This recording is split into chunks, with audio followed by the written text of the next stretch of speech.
দেখেন ভাই, আমরা চাষ করছি ইতিমধ্যে, আপনারা জানেন এখন রেয়ার সিজন। সো রেয়ার সিজনে ফসলের একটু দাম হয় বেশি। আমরা বাড়ি 8 চাষ করছি, মালের নাম বাড়ি 8। আমরা গ্রীষ্মকালীন ফসল হিসাবে এটা খুবই ফলনশীল একটা ফসল। আমরা ইতিমধ্যে আজকে উঠাইছি 300 কেজি উঠাইছি। 300 কেজি আচ্ছা। আমরা আজকে যে টমেটোগুলো তুললেন কেমন মূল্যে বিক্রি হচ্ছে বাজারে? এই কেজি প্রতি আমরা এখান থেকে দিচ্ছি, আমরা 25-এ রেট দেই। আমরা হলো প্রতি কেজি 94-96 টাকা এরকম পাইকারি এগুলো পাইকারি বিক্রয় করছি। তাহলে এবং মনে করেন যে হচ্ছে এর ব্যয়ও অনেক বেশি, যাই হোক এর লভ্যাংশ অনেক বেশি। আচ্ছা, আমরা এই টমেটো চাষ করতে হলে কি কি পরিচর্যা বা কি কি দিক বেশি লক্ষ্য রাখতে হবে? প্রথমত আমাদের জমি নির্বাচন করতে হবে, যে কেমন জমি নির্বাচন করছি। জমি নির্বাচনই প্রধান শর্ত এই ফসল চাষ করা। আচ্ছা, আমরা যে জমিগুলো নির্বাচন করলে ভালো হবে সেই জমিগুলো কেমন? ও মোটা 10 বেলে 10 এই শ্রেণীর মাটিতে ফলগুলো মোটা হয় বেশি। আর এখানে আপনারা আর কি কি কাজ করছেন যা আপনাদের ফলন বেশি হয়? আমরা ফলন বেশি করতে আমরা বিভিন্ন ওষুধ প্রয়োগ করে থাকি, যেমন মনে করেন যে সে ফল ফুল শক্ত করার জন্য নাভারা বা ফ্লোরা ব্যবহার করি। আবার হলো যখন ফুল দাঁড়ায় না সেই ক্ষেত্রে আমরা জোয়ার নামে একটি হরমোন আছে, ওর সাথে সামথিং লিটোসিন দিই। আচ্ছা, আপনারা এখন তো বিক্রি করা আরম্ভ করেছেন, তা প্রতিদিন কি এখান থেকে ফল হারভেস্ট করেন? প্রতিদিন হারভেস্ট করি বলতে একদিন আরে একদিন আমরা হারভেস্ট করি। সেই অনুপাতে আমরা প্রতিদিন প্রায় 15 থেকে 16 হাজার টাকা পার ডে আমরা ইনকাম করি।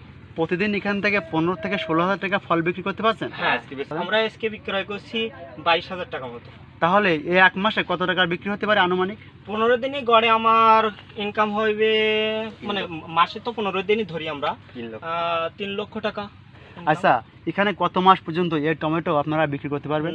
আমরা 9 মাসের আমাদের প্রজেক্ট, আমরা বিক্রি করি 6 মাস। আচ্ছা, আপনাদের ক্ষেতের এরিয়া কতটুকু? আমাদের আছে 1 বিঘা। আচ্ছা, এখানে 1 বিঘা ক্ষেতে খরচ খরচা কেমন হয়? ও 2.5 লক্ষ থেকে 3 লক্ষ। 2.5 লক্ষ থেকে 3 লক্ষ টাকা। আচ্ছা, এই ভাইজান, এই টমেটো চাষ করতে হলে বিশেষ খারাপ দিক কোনগুলো?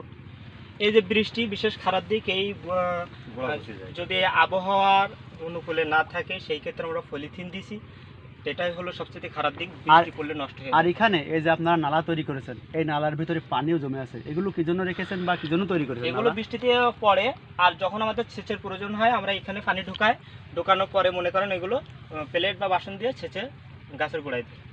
আচ্ছা, আমাদের বর্তমানে আধুনিক কৃষক, শিক্ষিত কৃষক, যুবক কৃষক যারা বেকার অবস্থায় আছে, তারা যদি আপনার মতন এই ধরনের চাষাবাদ করে তাহলে সফল হতে পারবে কিনা? অবশ্যই সফল হতে পারবে, কারণ এটা একটা আদর্শ প্রকল্প। আমরা সফল, আমরা ইতিমধ্যে আমাদের এর খরচ উঠে গেছে, প্লাস প্রায় 50,000 টাকা মতো লভ্যাংশ আমাদের দাঁড়ায় শেষ পর্যন্ত।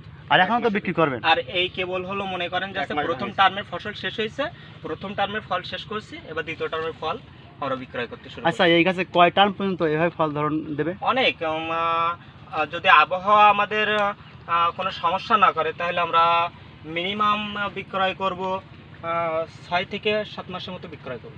আর এভারেস্ট এই এককালীন সময় এই ক্ষেত থেকে কত লক্ষ টাকা বিক্রি করতে পারবেন? ও মেবি আপনি বিক্রয় করতে পারবেন 14 থেকে 13 লাখ। এত টাকা? এত টাকা। আচ্ছা ভাই, আমরা যখন আজকের এই ভিডিও দেখে অনেক ভাইরা বলবে আমরা গাঁজাখড়ি কথা বলছি, আপনাদের শিখাই দিছি, এ বিষয়ে আপনি কি বলবেন? না, আসলে এটা আমরা তো আর এইভাবে বলবো না। আমরা সবাই শিক্ষিত যুবক, আমরা সবাই অলরেডি আমাদের ক্ষেত্রে যারা কাজ করে সবাই গ্রাজুয়েট কমপ্লিট। সো আমরা চাকরির দিকে না ছুটে আমরা এই ধরনের ছোট ছোট প্রকল্পের মাধ্যমে খুব সুন্দর এবং আদর্শ একটা প্রকল্প বাস্তবায়ন করলে আমরা অবশ্যই সফল হব ইনশাআল্লাহ। আপনাকে অসংখ্য ধন্যবাদ।